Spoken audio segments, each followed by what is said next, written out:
Kageki Shoujo is a story about girls training to be actresses at Koka Kageki, Japan's top theater school for girls. It's a shoujo anime, a demographic that often gets overlooked by AnyTube, with great characters, great relationships, and great storytelling. 私は負けない。覚えとく。怖い。 Part of what makes this anime so great and why you absolutely need to watch it is Katrina Leonoudakis' translations. She's a professional translator with an MA in translation and a long love for anime, manga, and games, and she is the translator of both the manga and anime adaptations of Kageki Shoujo. Her expertise and passion for anime and the theater shine through in her translations, and I wanted to make a video to celebrate this, because all too often, localization discourse is limited to fans berating translators for what they perceive to be mistakes and translators playing defense. And even though controversy and drama get clicks, I'd rather be proactive and show you all what a good anime translation looks like. Too many anime fans believe that anime translation is a one-to-one science where you just plug the words into a dictionary, simmer in a grammar pressure cooker, and voila, translated anime. But that couldn't be farther from the truth. Just like anime is art, translating anime is also an art. Everyone acknowledges that there are certain qualities that make someone a good writer, and all of these qualities also carry over to good anime translation. Did the characters' personalities come through? Could you experience their emotions along with them? Did you feel immersed in the setting and the culture? And did the prose just sound good? If the translation is good, you probably won't even notice it. You'll be too busy watching a story come to life on the screen and feeling all the things. So with all these things in mind, let's look at some of Katrina's translations so you can see these principles in action. This video will be spoiler-free, but if you want to go into the series completely blind, watch the first 2 episodes of Kageki Shoujo before this video.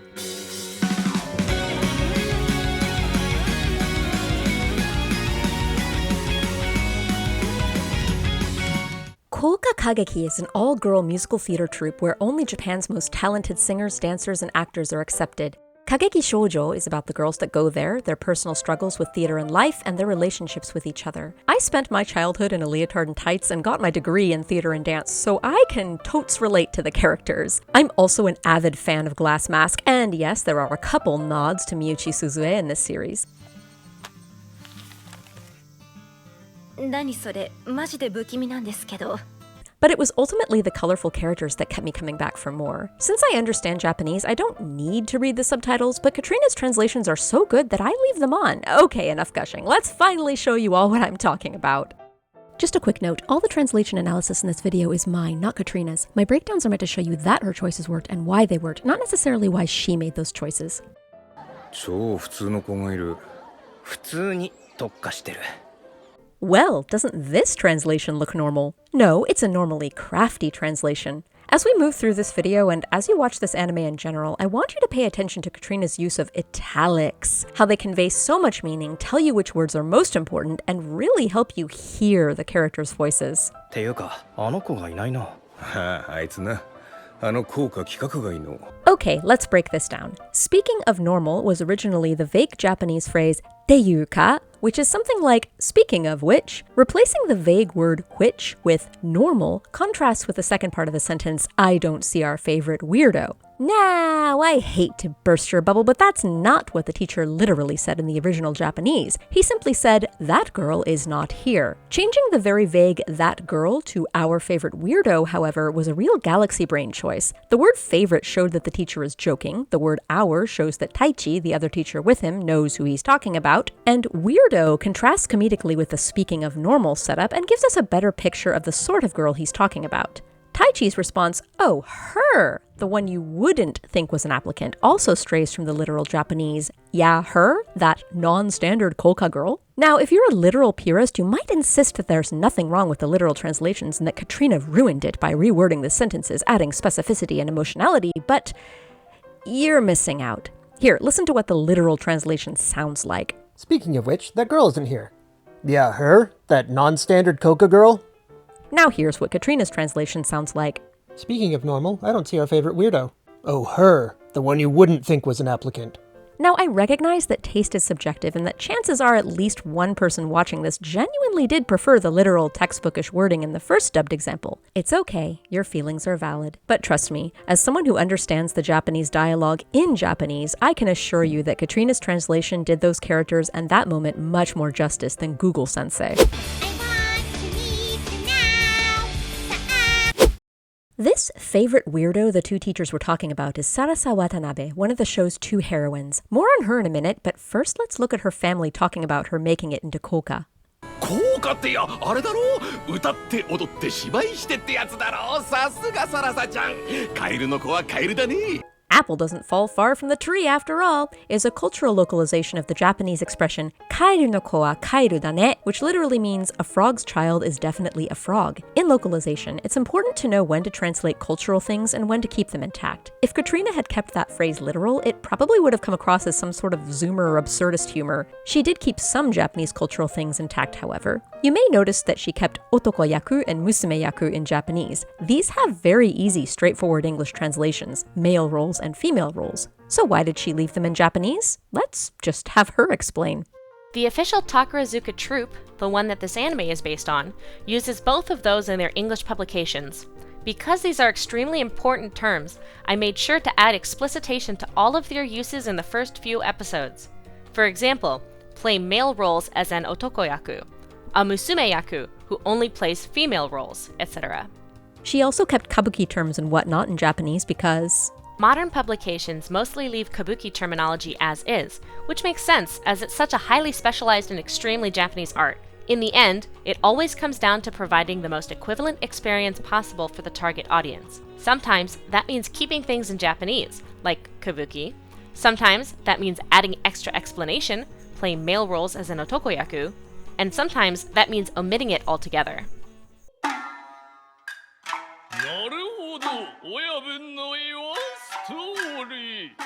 And speaking of kabuki, 歌劇と歌舞伎じゃ一時違いで大違いバカだ野郎それがダメだってんだよケンジーさんの前じゃ歌舞伎の彼女もご法度だぜ let's take a moment to appreciate the voice that she's given to this character. In Japanese, he does indeed have a rough drawl. Using incorrect grammar like that don't make it all right and dropping the G on acting to actin really help you hear this character's personality, even though you're only seeing it in printed words. Also, note the clever workaround with the kanji ka, or sing. In the original Japanese, the first man was saying Kageki and Kabuki both start with the same kanji, and the second man said that the ka kanji was a taboo word to say around Grandpa Ken. Since this would have been a very lengthy translator note if she'd kept this ka kanji thing, she localized it to the letter K in the first line and explained the ka in the second line with Grandpa Ken doesn't want to hear any of those actin words. This is the same trick she used with the otokoyaku and musume-yaku translations, and it's one of those circumstances where if the translation is good, you won't even notice it's good.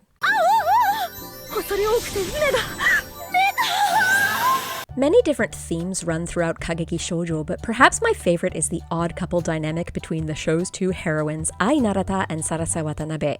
私プライベートを大切にしたいので。あ、すごい。愛ちゃん器用ですね。 In Katrina's words, Sarasa is excitable, goofy, and a little naive. My biggest focus on crafting her voice in English is bringing her excitable goofiness front and center. That means lots of exclamation marks, a little bit of slang here and there, and goofy expressions. それではまずサラサから自己紹介を。この間サラサはあなたのお名前を聞き忘れちゃいました。愛ちゃんって JPX だったんですか？サラサ全然知りませんでした。はい終わり Listeners might notice that she uses sarasa, her first name, instead of watashi, I, for her personal pronoun. But because that's not something we do in English, I tried to make that naive, somewhat childish tone come across in the way she speaks instead. ケンおじいちゃんと長電話して遅れてしまいました。ワクテカですね、愛ちゃん。and then we have Sarasa's opposite, I. 合格したのは当然だと思ってる。腐っても怠惰もの。でも、なんであの子まで。I speaks with a flat affect and uses very simple, plain Japanese. I try to keep her English as simple and to the point as possible, to the point of being just as blunt as she is in Japanese when the situation calls for it. あの子、どうして合格したの？あの子ってサラサ。なんとかサラサって子。Again, note how much character the italics on she adds. You can practically hear the contempt in I's voice as you read the subtitles. How did she make it in? まず言っとく。愛は腐ってなんかいない。珍しいね。愛が他人を気にするなんて。そんなんじゃないけど。Without going into spoiler land, let's just say Ai has some trust issues with men and boys. This is why she's at Koka Kageki, to be around girls only. 男の人の匂いがしない。落ち着く。 Notice how Katrina used stench for nioi to reference Ai's blunt contempt for men. Ochitsuku is a verb that simply means to relax, but I love it was a much stronger choice. It's so relaxing is a lot less personal than an I statement like I love it, and it makes what happens next much funnier.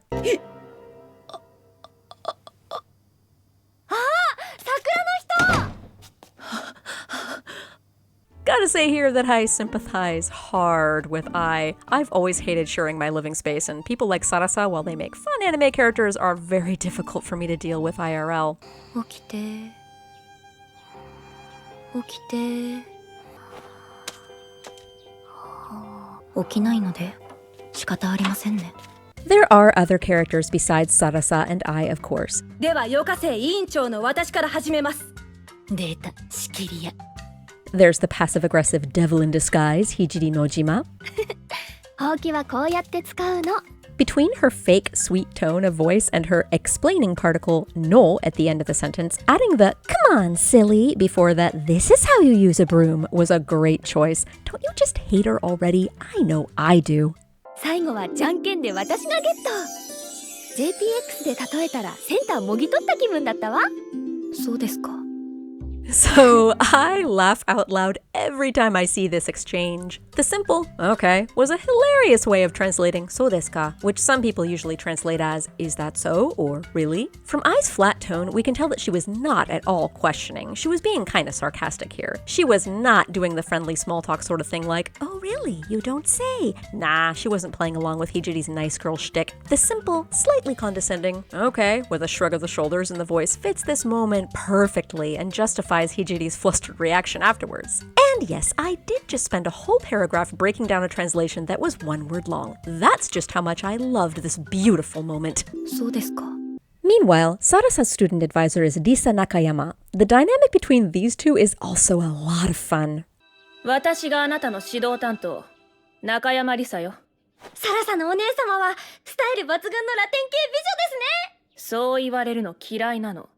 Let's break down Sarasa's sentence here. Literally, she's saying, Sarasa's honorable big sister is a Latin-level beautiful woman of outstanding style. Maybe you think that's a good translation, I don't know. But here's how we got from that to, yay, my advisor's a Latin beauty with a rockin' bod. As Katrina mentioned earlier, Sarasa uses her own name in place of me and I. This makes her come across as very young, naive, and sing-songy. This was expressed in a few ways. The yay at the beginning and the slangy rockin' bod at the end. As for one-sama, we're all otaku here. We know that's a polite term for big sister or female who's older than me but not old enough to be my aunt or mother, but Katrina went with advisor here since that's what Risa really is to Sarasa, and it's still a term one would use for a person who's of higher status than yourself. Big sister could have actually worked here since in some mentorships with teens we do use terms like big brother or big sister, but personally I don't think that would have flowed as well with the next line because Risa says that she hates when people point that out, that being a reference to Sarasa saying she has a rockin' bod. If Sarasa had called her a big sister, it would be unclear whether Risa hated that Sarasa was calling her a big sister or hated that Sarasa was saying that she had a rockin' bod. Small detail, but I still think it's important to note here.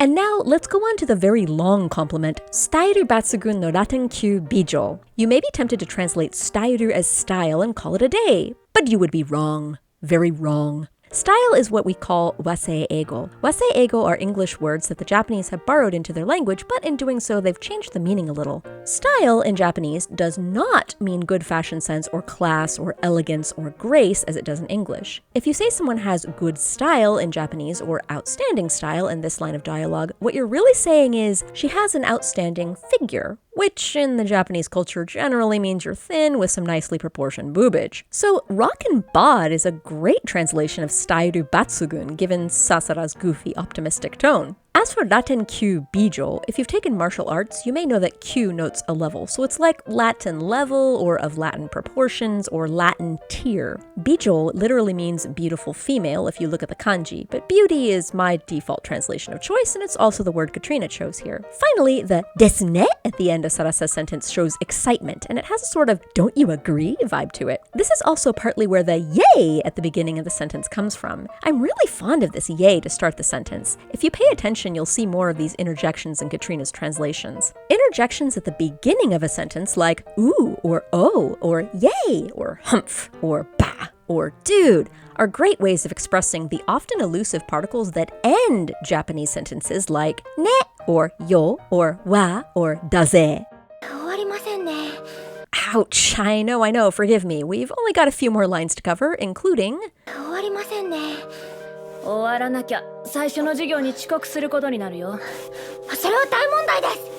If you've taken a year of Japanese, you probably could have understood this exchange without subtitles, and I'm just gonna go ahead and give my sister channel, Sarah Moon Japanese, a quick plug here. I have around 100 videos walking you through Japanese from beginner to intermediate that cover all the basic grammar you learn in the Genki textbooks. So go check out Sarah Moon Japanese after this video, of course. Anyway, literally translated, the first sentence is, this isn't ending, and the second sentence is, it had better end, otherwise you'll be late to your first class. When translating Japanese, though, it's often a good idea to change the verbs from negative to positive or vice versa if it sounds better or makes more sense that way. This isn't ending does sound a little unnatural, so Katrina worded it as the much more natural, this is taking forever. It has the same meaning if you really think about it. If something isn't ending, then by definition it's taking forever. Here, listen to these lines dubbed to see what I mean by sounding natural. This isn't ending. It had better end, otherwise you'll be late to your first class. This is taking forever. It had better not, or you'll be late to class. It's a basic technique, but one that translators sometimes forget they're allowed to do, and it often makes for a much better translation. Fellow translator Jake Young recently shitposted something similar with the line shinitaku nakereba. It literally means if you don't want to die, but he pointed out in his Terminator gif that it can also mean if you want to live, which means I'm not going to do the voice. It literally means if you don't want to die, but he pointed out in his Terminator gif that it can also mean if you want to live, which means the same thing, but hits differently. He later followed it up with what he actually went with, which is if you value your life. It all means the same thing. If you don't want to die, that means you want to live, which in turn means you value your life. Just note how all these phrases, while they mean the same thing, each hit a bit differently. Whichever phrase you choose to go with will depend on what the scene needed and what that character's personality and motivation are in that moment.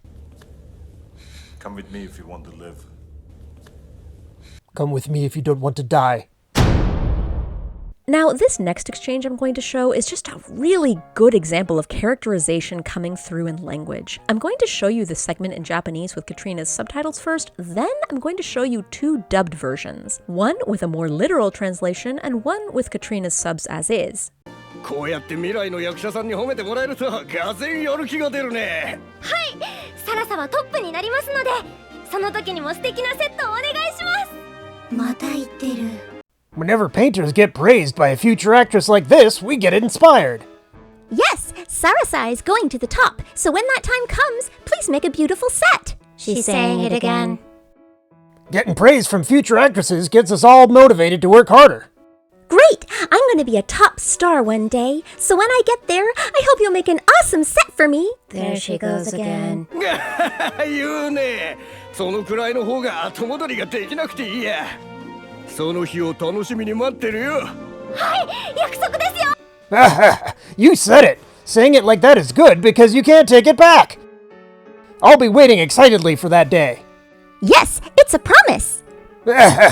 Well, all right. No going back on a bold statement like that. We'll be waiting for you then. Yup, we got ourselves a deal. If you analyze the meaning behind the dialogue Katrina translated and the dialogue I translated badly, I mean, literally, it all means the same thing. It's just Katrina's translations gave the characters more, well, character, especially from that scenic artist. If this were dialogue in a book, you could tell what kind of voice the scenic artist had just by the way his speech is worded. 言うね。そのくらいの方が後戻りができなくていいや。 And lastly, I wanted to look at this very memeable moment. でけえなおい。ひどいセクハラですね。これもセクハラか失礼した。 To me, one measure of a good script is how quotable it is, or in modern terms, how memeable it is. This original Japanese line was just as funny and seemingly out of character for the very proper, by-the-book JDSF drill sergeant. Dekke is a very crude, slangy way of saying big or tall for a person, and the oi at the end is kind of like a dude, or dang, or you're killing me. The whole statement is this very crude, slangy, hyper-masculine way of talking. So, hot damn, you're tall does many things here. Hot damn expresses pleasant surprise in a vulgar, slangy way, and emphasizing the damn implies the long two-syllable damn, which is often used to catcall. Since Sarasa follows this line by calling him out for sexual harassment, which yes, she did this in Japanese! Sekuhara means sexual harassment! It wasn't a woke insertion by the evil SJW translator who wants to destroy Japan with her evil wokeness! Yes. So, since Sarasa calls him out for sexual harassment right after this line, his line does have to cross the line a little and be inappropriate.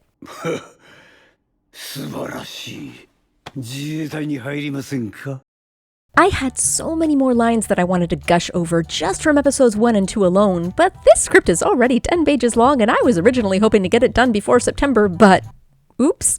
I'm loving this anime so far, and I'll probably check out the manga as well. And you want to know who else really loves Kageki Shoujo? The translator! She's been hyping it up ever since I started following her on Twitter, so I asked her to explain in her own words why she loves Kageki Shoujo so much and what it means to her. Here's what she said. So, I grew up in a musical and theatrical household. We watched the Tonys together, went to see shows, listened to soundtracks in the car. I was unfortunately never able to join in theater club or group in middle and high school, but I always wanted to perform. I was eventually able to find a really nerdy area to indulge in my acting desires, masquerades at anime conventions.